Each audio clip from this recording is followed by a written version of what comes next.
اگر دین کی خدمت کرنا چاہتے ہیں، اگر اللہ اور اس کے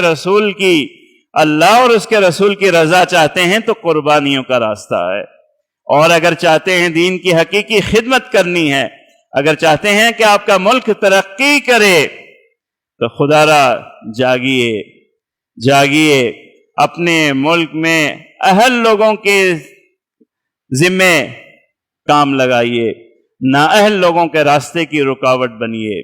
یہ تو ہمارے معاشرے کے اندر کینسر کی طرح بات پھیل گئی ہے۔ کیسے عجیب نظام ہے، دکھ ہوتا ہے، شرم آتی ہے، شرم۔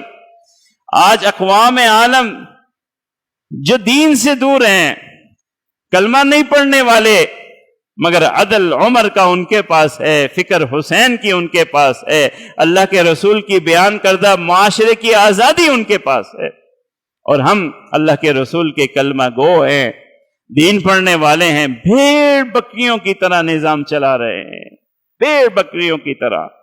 پارلیمنٹ میں ایسے لوگ بھیجتے ہیں، شرم آتی ہے، شرم آتی ہے۔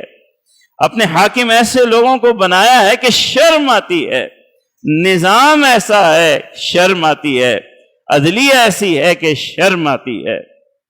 اگر اس طرح چلیں گے تو اللہ کی عظیم نعمت کی ناشکری کرنے والے ہیں میں اور آپ، اور اگر اسی راستے پہ چلیں گے تو یہی تباہیاں پھیلیں گی، پھر اللہ کی رحمت کیسے آئے گی؟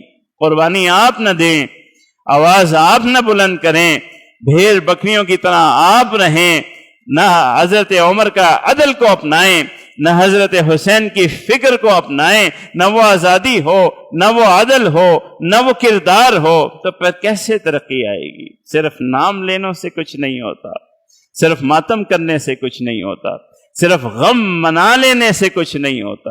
میرے عزیز، دکھ بے شک بہت ہے، مگر یہ قربانی مقصد کے لیے جانتے بوجھتے دی گئی ہے، خود دی گئی ہے۔